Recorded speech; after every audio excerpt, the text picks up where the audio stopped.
Good afternoon, and a warm welcome to everyone, especially to our speakers, Dr. Sue Mahony and Dr. John Bamforth, who are dialing in from the United States. It's great to see so many of you online today. We have some students from Aston, some graduates based across the UK and the world, some from New York, Florida, Kentucky, Malaysia. So I'll just talk you through a couple of housekeeping items in order so you can enjoy the webinar. If you have a look at the right hand side of the screen, you should see a toolbar, and if you have any problems hearing us, please run the audio setup wizard, which you'll find in the tools menu at the bottom of the right hand side. When you're submitting questions, if you could just please say which country you're in and perhaps which course you studied at Aston. The session will be recorded, and a link to the recording will be shared over email and social media. So on with the webinar. I'm thrilled to introduce our speakers today, and over to you, Sue and John. Good morning from Indianapolis, Indiana. It's great to be visiting Aston University virtually today. It's something from Sue and my distant past now, and we'll talk about that in a moment. But we're really grateful to be given the opportunity to talk to the group, and hopefully you'll find the session interesting. And we're hoping this is going to be very interactive. So we're hoping there's going to be plenty of questions as we get deeper into it. So by way of introduction, I'd like Sue to maybe spend a little bit of time talking first of all about her time and her career so far. So let's start. Sue, over to you. Sure, thanks. And as John said, it really is a pleasure to be on this webcast with you all. I am a graduate of Aston University, as John is. I graduated actually in pharmacy. I did my degree and my PhD at Aston, so I'm a double graduate. So I, in 1985, graduated in the School of Pharmacy. And then I went back to do a PhD at Aston University, again in the School of Pharmacy, but specifically in the cancer research campaign labs there. And my PhD was in pharmacy, but specialized in oncology research on tumor necrosis factor. And then both John and I actually went back. We were honored to be given an honorary doctorate by Aston University in 2012, and I had the pleasure of giving the keynote address there at the commencement, which really was a pretty special occasion. I also have an MBA from the London Business School, which I was awarded in 1998. So that's a bit of background about me from an education perspective. John, do you want to talk about your education, and then I think the next slide goes on to what we're doing from a career perspective? Sure. So I started my career from an academics perspective at Bath, again a pharmacy degree. Similar sort of mirroring Sue's timing. Left Bath graduated Bath in 1985. Joined Sue at Aston for a PhD. Did a PhD in neuropharmacology, again in the pharmacy school at Aston, and again came back to Aston for the honorary degree. I would say that some of the slides you're going to see, but for Aston University, would certainly not have happened. We met for the first time at a dinner dance for the pharmacy department in 1986, believe it or not, and started dating not long after that. And you'll see a few slides with some children on later on. But for Aston University, those individuals wouldn't exist today. So a lot of the things you're going to see about the two of us are very much down to Aston University. So I'll move to the next slide, Sue. So this is when I feel really old, because it tells you how long I've been in the industry. So I've been 30 years now in the pharmaceutical industry, and immediately after finishing my PhD at Aston, I joined the pharmaceutical industry. And over those 30 years, I've worked in several companies, I worked in Shearing Plough, Amgen, Bristol Myers Squibb, and here now at Lilly for the last 17 years, and in various different functions. I started out in sales and marketing roles. I moved to general management, and I've also ran our Six Sigma organization here at Lilly. And I've also done drug development. My role now is I'm the head of Lilly Oncology, which means that I have responsibility for our oncology business and our oncology pipeline. And I'll talk a bit more about drug development. John's going to talk about commercialization. And my role sort of covers development from the first time that we put an oncology drug into a clinical trial in humans, and then through to ensuring that that drug gets approved and is available for patients with cancer. So my group covers the whole spectrum from development through to commercialization in oncology.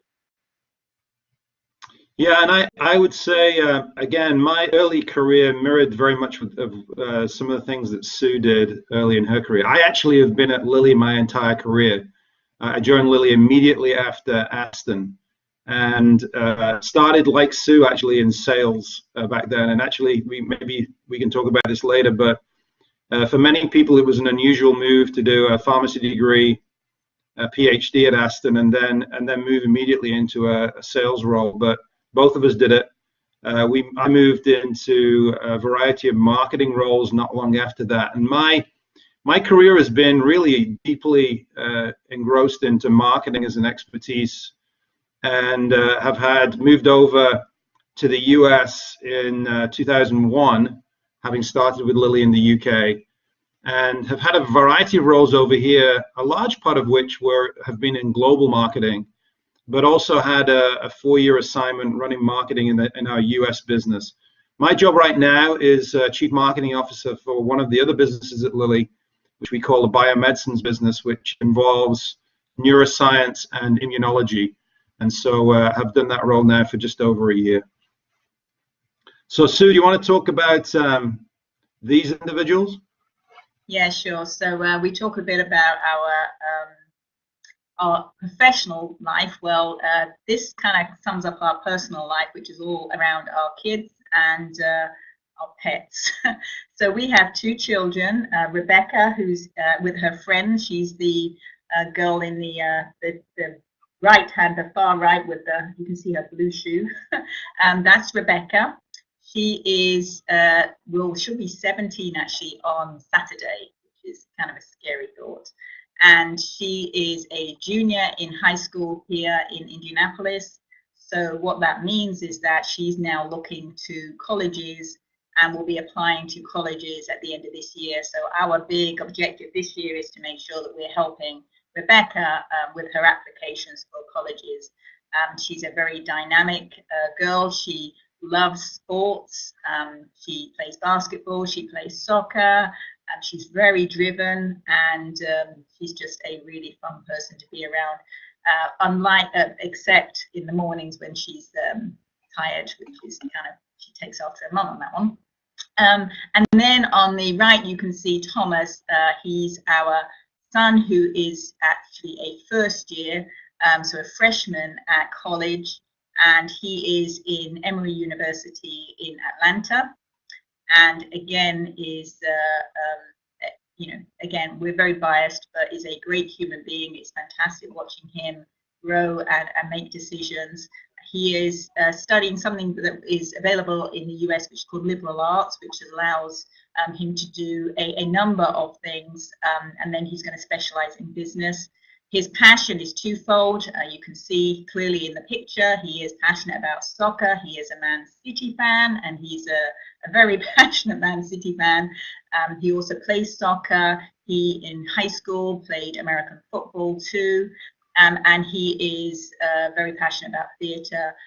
He's been in a number of plays and really does enjoy doing that. In fact, he was just recently in A Midsummer Night's Dream, Shakespeare at Emory University. So that's Thomas.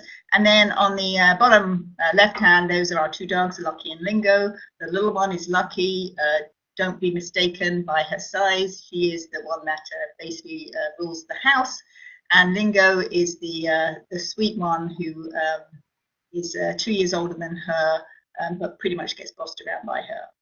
So that's our family, and really where we spend most of our time outside of work, and is clearly our priority in life.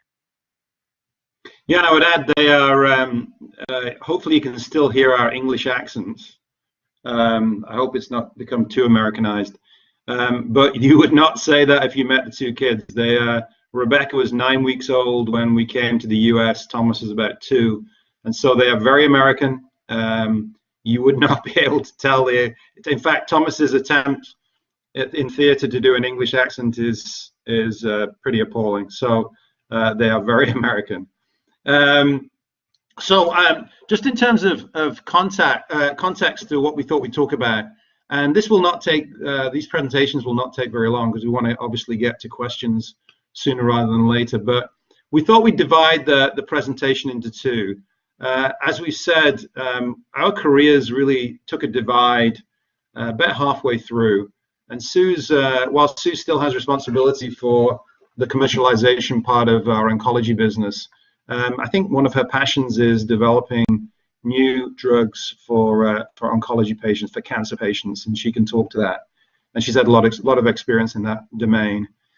My passion is the commercialization, so I'll spend a little bit of time at the back end of the webinar talking about how we develop drugs and what happens in pharma marketing. So we'll divide that into 2. But let us start with a little bit about Lilly. Lilly's a pretty interesting company from a historical perspective. It was founded actually by a colonel from the Civil War, Eli Lilly, in 1876 here in Indianapolis. The company is over 140 years old and has an unbelievably deeply embedded heart here in Indianapolis. If you wander around the city and talk to people, when they find out that you work for the company, usually you're asked how can they find a role within the organization. It's kind of the heart and soul of this little Midwest city here in Indiana. We're a Fortune 200 company. Our expertise really is in diabetes oncology, and as I mentioned earlier, immunology and this pain neuroscience space. And you can see here some of the brands that we have within the business or historically have launched around the world.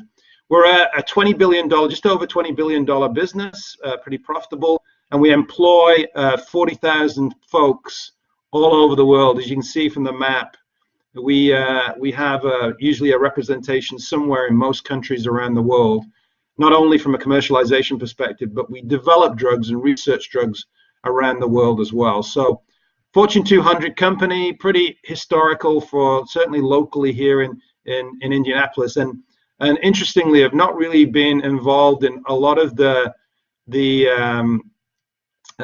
some of the acquisitions and mergers that have been the vogue within the pharmaceutical industry over the last 30 years that we've been involved in it. We remain independent and are pretty proud of the fact we're an independent organization. So Sue, would you like to talk about drug development in the industry? Sure. So let me take you on a whirlwind tour of drug development. I think there's a few key points that are important to know. I mean, this is a very complex business. It's also a risky one. If we look at for every drug that is approved and available to patients, we test about 10,000 molecules. So in the early drug discovery area where we're testing molecules, we usually test between 5,000 and 10,000 molecules before we get some molecules that can progress. And you can see how the numbers change as it goes through the life cycle, with approximately 250 then are in sort of what we call the preclinical phase. Then about 5 would then go into clinical trials, so would be tested in humans. One may get approved. It says FDA review here. That's the US review body, but for any regulatory review body. And then one actually gets to the clinic. So for approximately every 10,000 molecules tested, one will get to the clinic. That gives you a kind of a perspective on the complexity, but also the risk that's in the drug development process. And also from a time perspective, it takes typically 10 to 15 years from discovery of a drug or a molecule that could potentially be a drug to getting that to available to patients. Now that is a timeline that we as a company and as an industry are trying to speed that up, but that is the average of the time it takes to get a medicine to patients, and the average cost is about $2.6 billion per drug. So for each one of those drugs that gets through, it would take, as I say, 10 to 15 years. We'll have tested about 10,000 molecules, and it would cost about 2.6 billion. So clearly an expensive, time-consuming, and risky process. But at the end of it, what do we get? We get drugs that help patients. That's what we want to do. That's what we're passionate about. As John said, my passion is helping to bring drugs through to help patients with cancer. So when you get that drug, when you get that, you're able to do that and help patients. It's an amazingly rewarding thing to do. If you look on this slide, it kind of tells you the timing differences, the timing across the scale, where really from a drug discovery and a non-clinical studies, it would take about 3 to 6 years. So that's when you're in the labs, that's when you're trying to discover a molecule or a target, and specifically doing some laboratory and in vitro studies to see whether these drugs could potentially work. We also do, in some cases do, and most cases do, some animal studies at that point. Then we would move into the clinic. And in the clinic, there are essentially 3 phases. We don't always go through these phases in exactly the same way, but in simple terms, there's the early phase or the phase 1 studies where you're looking at safety. So this is the first time you're putting a drug into humans.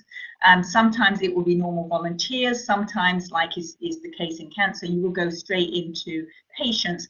And at that point, you're testing that the drug is safe, that there isn't any key toxicities that would stop us from moving the drug forward, that we've got the right administration and dosing, and that you can actually dose the drug and find the right dose to move forward. And then you would move then to what we call phase 2 or mid-phase studies, where that's where you know what dose you're using, usually, and that's when you're really focusing on, does this drug work? Is it going to work well enough or good enough for us to take it forward more? And again, continuing to look at, is this safe? And then the late phase studies or phase 3 studies is where we're validating it. That's when we go into more patients. We have larger studies. The studies are pretty big then at that point. And that's when, again, we're validating that it truly is efficacious in a broader group of patients and validating that it's safer in a broader group of patients. Once you've done those studies, assuming that the drug is shown to be appropriate for efficacious and safe enough to move forward for FDA or regulatory review, we submit it to an FDA body. So the clinical trial process takes about 6 to 7 years. The regulatory review process, depending on whether it's the FDA in the US or the CHMP in Europe or other regulatory bodies across the world, normally takes, you know, between 6 months to a year and a half, depending on the regulatory bodies. And then after that, should you get approval, you will launch the drug, but you will continue to do studies, and that's what we call phase 4 studies, where we continue to ensure that the drug is safe, and that you know, we continue to see in the real world that the drug works. So this is not just a, you know, we do the clinical development and then we move on. We continue to, through the life cycle of the medicine, make sure that we are checking on the efficacy and safety, which you'd expect. I mean, at the end of the day, I love shoes, but we're not making shoes. We're making medicines. We're making medicines to help patients. And so safety is absolutely critical. And we need to make sure that we're bringing the highest quality, the safest, and drugs, of course, that work to people. So that's a continuous process that we look at and we monitor. From the actual development process, there are, you know, several really key critical things that we have to do, and they're sort of marked here in key buckets, and behind each one of these is a huge amount of work and, again, complexity. We've lumped it here into design, deliver, and support. But I talked sort of about the clinical development part of it within the design, which is the phase 1, 2, 3 clinical development program, where we are actually testing our medicines. We also have to develop the product, of course. So what is the medicine going to be like? Is it going to be a pill? Is it going to be a capsule? Is it going to be something that you administer intravenously, or injected, subcutaneously, or whatever? How is that medicine going to be developed, and what's it going to look like in the delivery system? We, of course, also in the design phase need to do a lot of market research to make sure that what we're bringing forward is going to meet the needs of all of our customers, most importantly the patient, but also what do the physicians want, what are the payers going to require, what are the regulatory bodies across the world going to require. So that's all happening in the design phase. Then in the deliver side of things, it's again that we're ensuring that we are constantly, as I mentioned earlier, looking at safety and efficacy, that we have a process that we can continuously review that, so that we know that our medicines are safe and that we've got data that we can continue to review. Of course, once we have a drug that we want to get, that's going down the process, so that we think that we might actually have something that we can register and get approved, we need to manufacture it in scale, because now we're going from the clinical trials to actually having it available to patients across the world. So we then go from smaller development to larger manufacturing, and of course distributing it to make sure that it gets through to the distribution system. And then, of course, we need product information, both for within the package insert, to ensure that when a patient takes our medicines, they know exactly what to do, but of course all the information that is provided to physicians and to all stakeholders to ensure that they understand how to use our product, which patients to use our product in, and ensure that it's used in the right way. And then on going through all of that and through the whole life cycle of a product, we ensure that we are monitoring safety. As I mentioned before, safety is our #1 priority. We have a global patient safety reporting system that any safety concerns that anybody has, they can report in. We monitor that, we report it back to regulatory authorities, so that there's a constant loop, so that we ensure that as the drug is used by more and more patients for longer and longer, that we can continuously track what the safety profile looks like. If there are complaints about the actual product itself, we have a system to make sure that we can understand that, report, and make changes.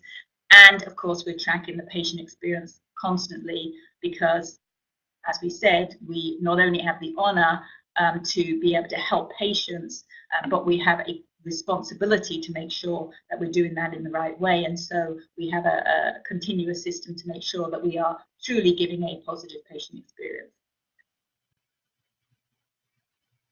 And then I'll go back. I'm playing around with slides here, guys, sorry. And then if I look at sort of the kind of medicines that we create, there's two really different ones that you will see. You normally see a pill or a tablet. That's generally a small molecule, and that's usually made really from chemicals. It's well-defined structure, low molecular weight, usually quite stable. So those molecules are relatively simple to replicate and to manufacture, and then produce into into pills. On the other side, we also have large molecules, and these are made from cells, and they're protein-based. And unlike the small molecules, which are chemicals, well-defined, and similar structures, the large molecules tend to be much more heterogeneous. They're much higher molecular weight, and they're usually less stable. And they tend to be drugs that you will see as being injectable drugs, like, for example, a lot of the chemotherapy that will be delivered through sort of intravenous bags, etc. They will be large molecules generally, although that's not always the case, but generally would be. So there are two very different kinds of molecules and drugs that we develop, that all companies develop.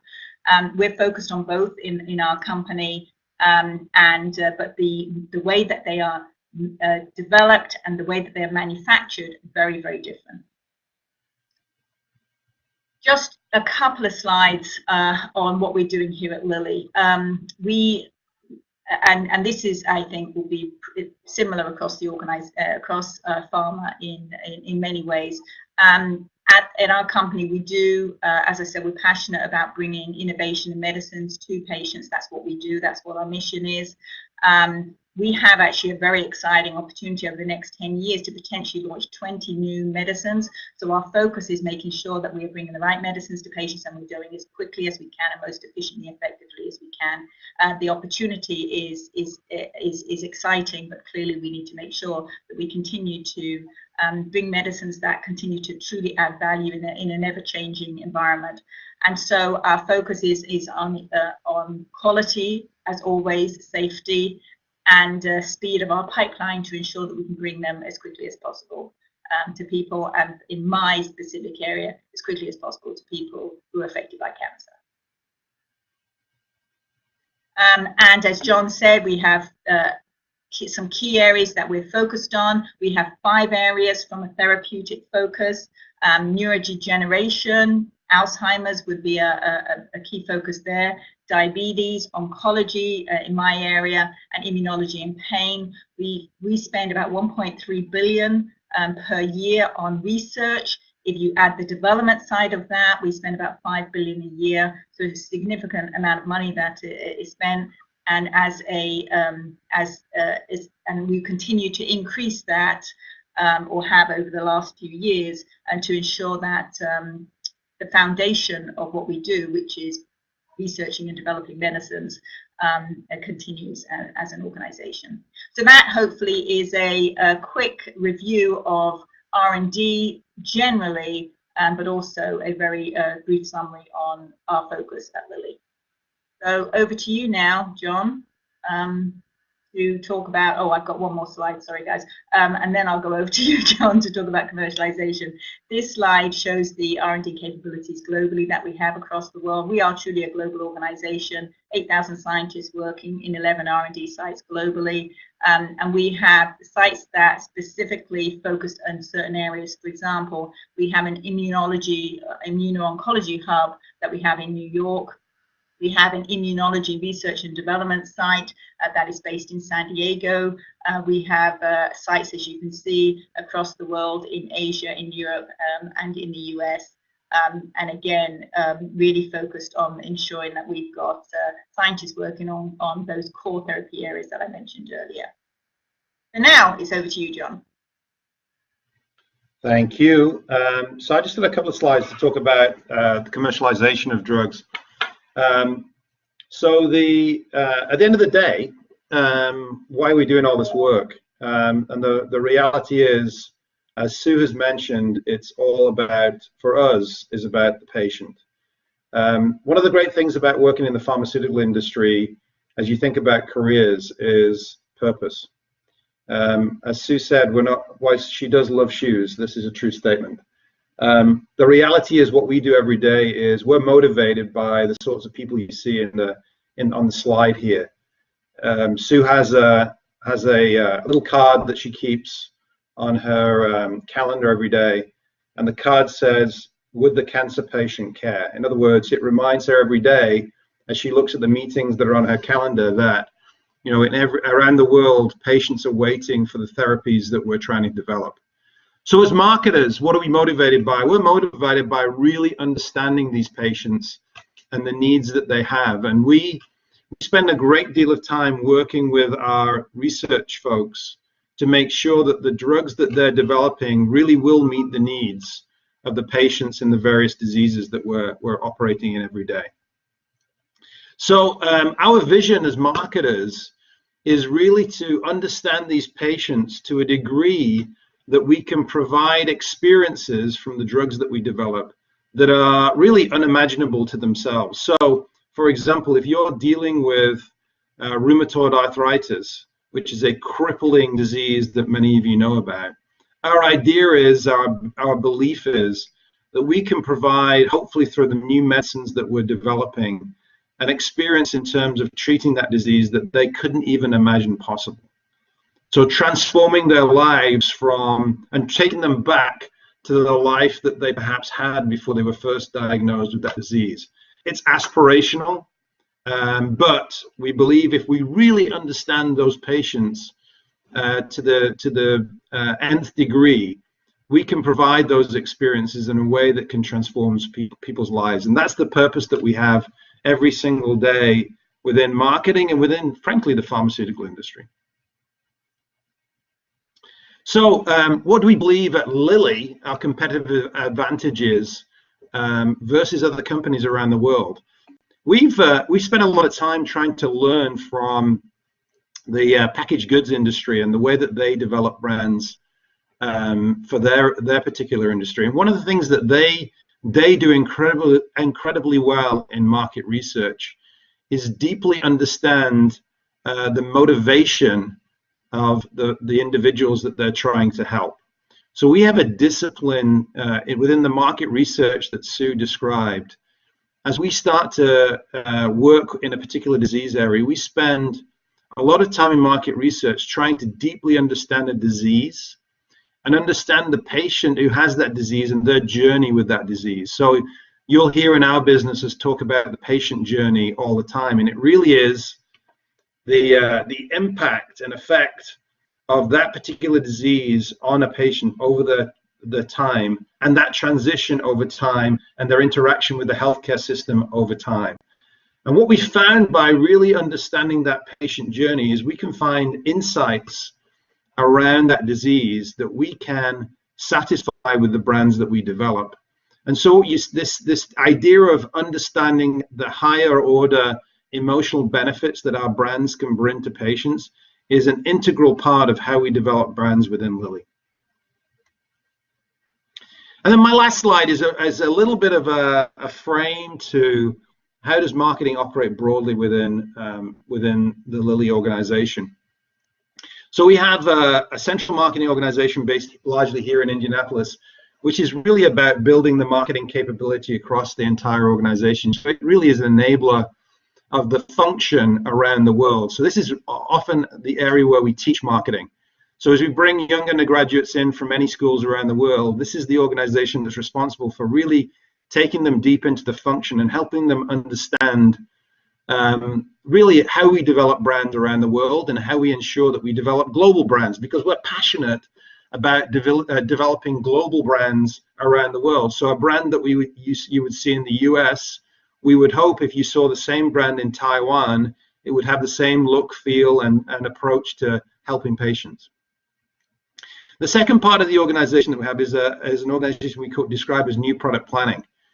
And that new product planning group is the first part of the marketing organization that interacts with R&D and guides the scientists and the groups running clinical trials to make sure that we have all the information necessary for patients and physicians and prescribers, and make sure that as we think about how we would present that brand, that new brand for the first time, we're taking all of those customer needs into account, and we're developing an experience around the brand that will hopefully transform that disease. That group hands those brands over to what we describe as a global brand team. Those teams are, again, largely based here in Indianapolis, but those are the folks that really go deep and build the global brand strategy for the first time around a particular asset. In addition to that, they spend a lot of time thinking about how are all the different ways that this brand can be used over time. So as many of you know, one of the interesting things about pharmaceutical brands is they can be used often in multiple disease types. These global teams are responsible for determining what are the other places that particular brand could be used, and again rolled out around the world. And then finally, these global brand teams hand these brands over to the affiliates around the world. And we spend a lot of time ensuring, again, that these affiliate brand teams understand the brands that we're trying to launch around the world and can implement a lot of the work that we're doing here in a very consistent way and successful way around the world. So those are the 4 dimensions of marketing and how we take brands to market around the world. So at this point, 35 minutes in, we'll stop talking, and we're more than happy to open it up to questions. Okay, this is where I'm meant to jump in and help you sort through the questions. Sure. So can we start by just looking at the questions on the message panel? So there's a question from Paul. Would that be one you could pick up? Which one's that? Where is the growth in pharma going to come from in the coming decade? Sue, do you want to do that, or should we to shoot? Well, you know, I think the reality is, and John, you can comment, but I think the reality is, unfortunately, the unmet need is still huge across a lot of therapy areas. If we look at the therapy areas that we're focused on, you know, neurodegeneration, Alzheimer's is a key area that we are, whether it's the growth in the pharma or whether it's an area that we all are trying to make sure that we are able to bring drugs to help patients with Alzheimer's. You know, clearly that is an area of focus. We would hope that we would be able to deliver on that as an industry over the coming years. In oncology, there is still a huge unmet need, and we see that area. It continues to be the fastest growing therapy area within the pharma. Continues to be even though we're seeing huge innovation and great advances for patients, there still is a great high unmet need there, so continue to see growth there. We talk about immunology, again, a need there. So I think as we look at the growth in the therapy areas that we've talked about, and I'm not even touching on pain, which John can talk about, there is still continues to be unmet need, and I think significant growth. If we look across the world as well, I mean, we're getting we have a situation where we have the population getting older, the needs for medicines, for good medicines for those people continues to increase. So I think the reality is geographically we're going to continue to see growth, and from a therapy area perspective, in the areas that we're looking at, I didn't even mention diabetes, there still continues to be a high unmet need, and significant potential for growth. Yeah, I mean, I would add one thing, and that's Sue's answer is driven largely by therapeutic area. The one thing I'd add is probably the biggest transformation in the industry is really come around the understanding of the human genome. That's caused the industry to start to develop drugs in quite a different way. So the biologics that Sue mentioned earlier really have come out from a deeper understanding of the genetic makeup of many of the diseases that are out there. So that greater understanding of genetics that has come from that work, I think it has caused an explosion in both our understanding of the genetics of disease and then the therapeutics that come from that understanding. So I think the explosion there in innovation is largely due to that genetic understanding.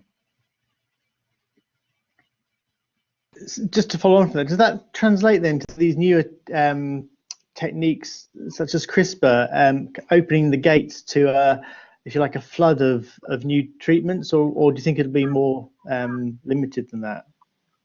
No, I think it will. I mean, I think it's clear that genetic understanding is going to transform the way that we develop drugs. The reality is, as we would all want, the degree of the element of testing that Sue described in drug development remains. None of us want to put something into our bodies that hasn't gone through, pretty rigorous testing. We're all aware of situations where, we've been surprised by the effect of a drug once it goes into humans that, often animal testing and some of the early testing probably wouldn't or hasn't been able to identify. So it'll speed things to market, but I think that testing piece is still critically important, and I don't think goes away. I think if I can just add to that, Trevor, with regards to, I mean, you brought up CRISPR and things.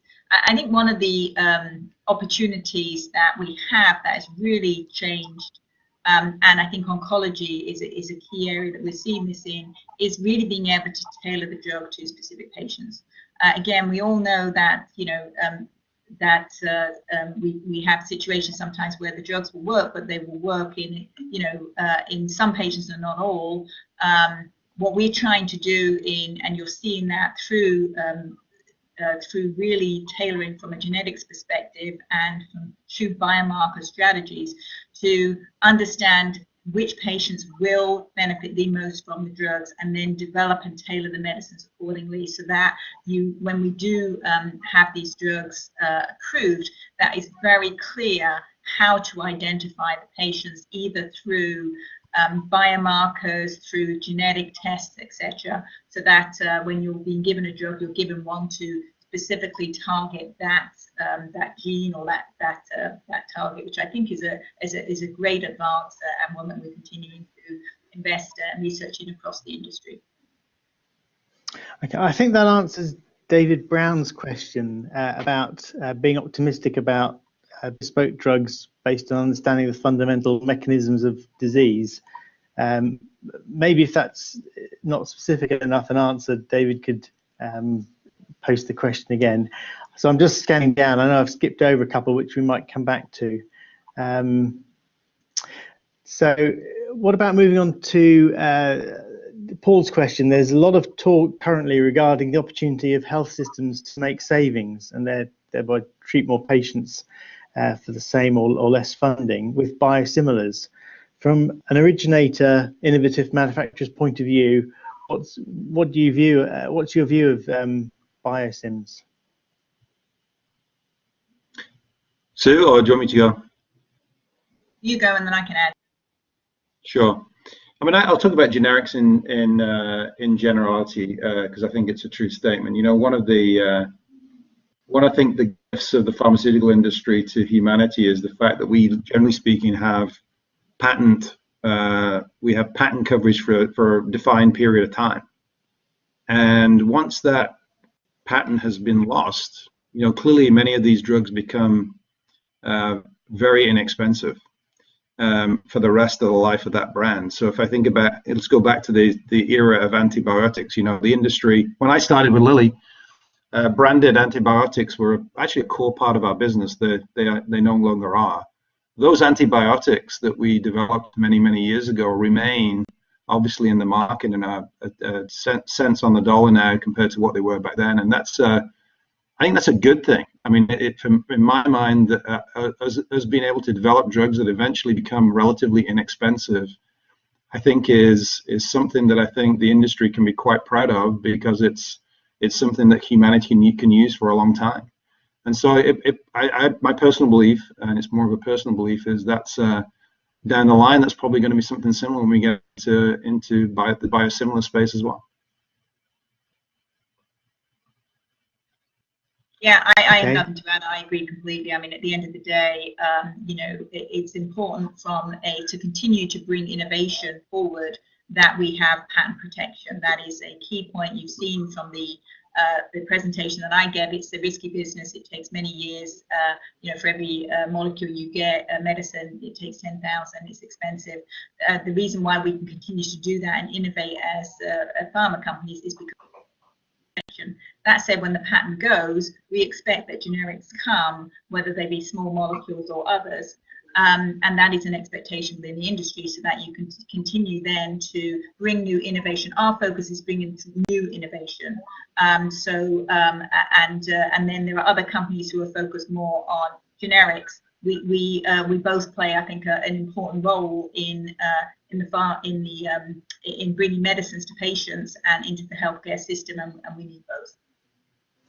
So that I suppose loops back to another question here from David Brown about the scope for reducing the length of the drug development cycle, because that would give you more time to exploit a drug while it's still under patent. Is there much scope for that? And if so, how might it be done?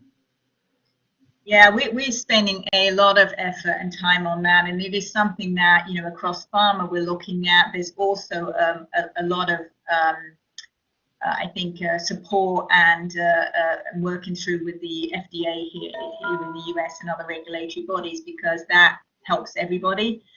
There are many ways that we can do that. We can do that systematically. In fact, we put together just a couple of years ago a program here which we call Next Gen Development, which the primary objective was to say, how do we speed the development of medicines? We did a whole systematic approach. We changed a lot of things within the organization, and we're already seeing significant improvements in the speed.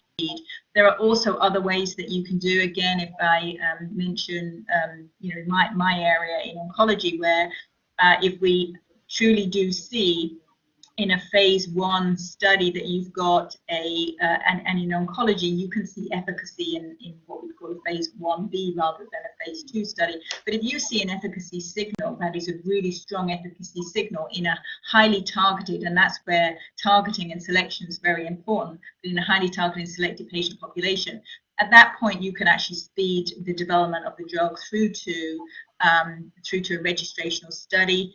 We've seen drugs being approved based on phase 2 data because the efficacy is strong and there's a high unmet need, but then there's approval to make sure that you do a confirmatory study. So there are a number of ways to speed the development, and it's a key area of focus for us, because we clearly all believe that that's something we need to do.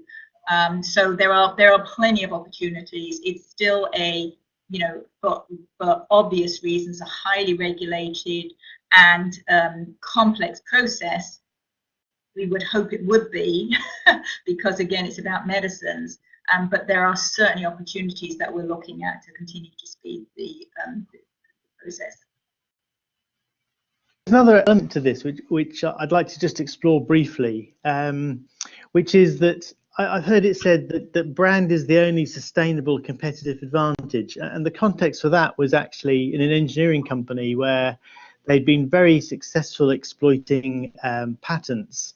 But of course, they recognized that the patents would all inevitably run out. And so they put a lot of effort, once they realized that, into using the time where they had the patent protection to build their brand and establish a position in the industry. And then when the patent expired, they were able to carry on. Is that part of the thinking in the pharmaceutical world, or is it very much driven by patents and an acceptance that you make hay while the sun shines, and then when the patent expires, you just have to hand that treatment over to the generic side of the industry? Yeah, interesting, Trey. I think the answer is it depends. And what I mean by that is it really is largely driven by how involved the end user, the consumer, the patient is involved in the disease.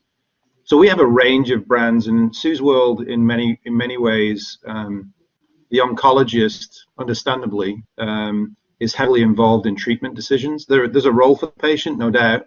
But there are some diseases that we operate in where the consumer is heavily involved in the decision around the medicine. They tend to go into the physician asked for a brand by name. And in those situations, there is often a little bit more brand loyalty beyond the end of the patent life. So in that situation, we have examples in multiple therapeutic areas and within our own business where we maintain loyalty to a brand, particularly in areas like neuroscience, where if you had a successful treatment for something like depression, and you know that particular brand by name, we know from our pharmacy days, when some of those patients see a change, even if all it is a change in the shape of the pill, the generic product is the same, but the pill shape has changed, or the pill shape, or the color of the pill has changed. Sue and I remember lots of times when we'd be sitting in a pharmacy dispensing post Aston, and we'd have a psychiatry patient come in and say that they weren't seeing the efficacy from that particular drug because it was no longer had the brand name on it. And so it depends is the answer to the question, Trevor. I don't know whether that helps. That's great, thanks. Let's pick up this question about pricing and then loop back to talk about health policy, and then there's a couple of questions on careers. So the question about pricing is, how do you decide on, it says the cost, but I think it means the price of medicine, and how is it that it can be so different in the United States versus the UK or other countries? Yeah, maybe I'll stall on that. I mean, you know, again, like the whole development process, the process around pricing is complex. It takes into a number of factors. I mean, it takes into account the value that the medicine is giving, will be bringing to patients. It takes into fact, you know, what other available agents are there, the size of the number of patients that will be treated, the cost to develop it, etc. So there's a number of the risk involved in that. So there's a number of things that go into the pricing of it, and also with regards to the list price versus the price that's available to payers. So I think although you know, there is differences in prices, I think you also need to be aware that the list price that we see in the US isn't necessarily the price that the payer pays, and so there are differences, but often there's a very big difference between what is actually seen as a list price in the US versus what is actually being paid either by the patient or by the payer. And so there's a whole lot of complexities around what the payer system is like, whether you've got a single payer system like in the UK, or whether you've got you know, more payers in the market, although it's getting pretty consolidated here in the US as well, but not a single payer system. So there's a whole lot of differences around that do actually add to the complexity of the whole price setting, but also how prices are seen across the globe. But I suppose fundamentally, you're pricing based on the saving of life or the extension of and quality of life, as opposed to the price of the compound, because you can see from the generics that the compound price on a marginal basis is almost irrelevant. Well, and I think that's why I said about it's a complex thing, because it is around also the cost to develop, the cost to research, and the risk involved in that. You know, if you look at, as I said at the beginning, for every 10,000 molecules, you look at only one gets to the patient. Well, if you're a generic company, you're just taking that one, and you don't have all of the research and development and the 10 to 15 years on that. So all you're doing is just making the medicine. So yes, it's around, you have to look at that whole complexity, which is why the patent life is important for pharma as well, to make sure that we can do that. But then after the patent life goes, you know, generics can make those medicines and make those medicines in a probably less expensive way, because they haven't had all the R&D and the safety monitoring and everything else that farmers had to do all the way through. Okay, great. So maybe we can now talk a little bit about Mark's question, how pharma companies work together to influence or inform health policy. And he's thinking about Brexit and Obamacare, and whether these are areas of impact. Yeah, no doubt at all. I mean, you know, we have interactions with governments around the world. I mean, we have a belief around the value of innovation within. There's a question on the board about Alzheimer's disease and some of the innovation that we've been trying to bring to market in the Alzheimer's disease space.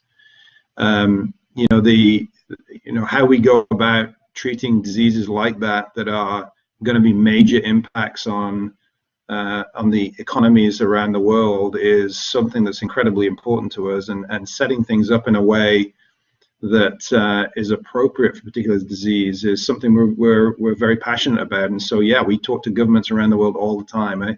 Probably the one I'm most close to at the moment that, you know, impacts the US and a couple of other countries more than many of the other developed worlds is the treatment of pain, chronic pain. And as you know, you've all heard about the opioid crisis going on here in the US, and you know, the way that chronic pain is treated here in the US is actually markedly different from many other parts of the world. For example, there is no opioid crisis in Japan, because chronic pain is treated differently in Japan. And so the influence we believe that we can have on treatment paradigms, not only with our innovation, but clinical practice, And so we spend a large amount of money trying to educate physicians around therapeutic options as well, because we believe that we can affect the way that diseases are treated around the world. So yeah, we believe we should be involved in the agenda, and we get heavily involved in that agenda. Hey, thanks. So there's a quite a specific question here. I've been trying to work out how to pronounce the compound in question. It's from Tuasif. What did you learn from the failure of solanezumab? Sorry, I'm no good with drug names. Solanezumab. There you go. Solanezumab. Yeah, solanezumab was, for those of you that aren't aware of solanezumab, this was a drug we were developing for Alzheimer's disease, and the hope, and hope is the right word, was we could develop a drug that would change the course of that terrible disease. And probably almost everybody on the call will probably know somebody that's suffering or has suffered from that disease. It is a horrific disease. You know, we ran a couple of clinical trials, and unfortunately, at the end of 2016, we opened the book on the clinical trial. Unfortunately, it was the molecule was unsuccessful. And we learned a few things. First of all, how hard this disease is to try to treat, but that doesn't stop us from that goal. I mean, we believe that if a breakthrough is going to come in this disease, it's most likely to come from the pharmaceutical industry. So, you know, we've been working on Alzheimer's disease therapy now for over 20 years, with billions of dollars invested in that effort. I think the other thing that we've learned is we probably need to go earlier and earlier in the disease and find patients. You know, this disease unfortunately develops over a long period of time, over 20 years for an individual. And so, you know, increasingly we're starting to understand that whatever therapy we can bring to market here is probably going to have to require relatively early diagnosis to enable the course of disease to be changed. So we've learned a lot. I could tell you that, because I was involved in it, the day that we saw the data and it wasn't positive was a very, very sad day for a lot of people, not only at Lilly but around the world, because there was a lot of hope that we could change the course of the disease, and we remain hopeful, but you know, it's a challenge, but it doesn't stop our desire to continue to find ways to solve that challenge, because we have to solve it. The economic burden of this disease, is with the aging population that Sue mentioned, is going to cause us major issues around the world if we don't find a solution to Alzheimer's disease. Okay, thank you. So, I'm conscious that we're coming up to the end of our allotted hour, so there's just a couple of questions about careers. I'll start with the more general one, which is, what careers would you recommend to undergrads and postgrads that would lead to a career such as yours? And then there's a slightly more specific question I'll come to in a second. Sure, I'll start and then I'll let Sue add on. I mean, I think it depends what direction you want to go. The beauty of a Fortune 200 company like Lilly is the breadth of opportunity is significant, and I would say it depends on what path you want to take. So I'll start with the commercial side of the house, and Sue can perhaps talk about more of the science side. You know, the reality is there's a broad array of commercial opportunities within a company like Lilly, and I have a bias, and it's a bias probably that Sue holds as well. Is, you know, the sales world is a good entry point. It's open to frankly any background. Drive is probably the most important thing in sales, rather than any particular expertise from college. And then similarly, we have a program for new marketers or undergraduates to come into marketing. So we have I think a pretty good entry-level training program for undergrads who want to develop a career in marketing. But the final thing I'd say is Lilly is an organization that allows lots of flexibility on careers. You know, I've spent time in HR, so has Sue. You know, Sue spent a bunch of time in the commercial world as well as in development. So again, an organization with the size of Lilly offers a lot of different paths through a career. Sue? Yeah, and I know we're out of time, but I agree. I mean, there are so many opportunities. I think, you know, you can go into manufacturing, so you can go into, if you do medicine, you can come in. If you do PhD, you can come in. You don't need a PhD. You can do pure research if that's your passion. You could do clinical development, either in the operations side of development or in the medical side of development.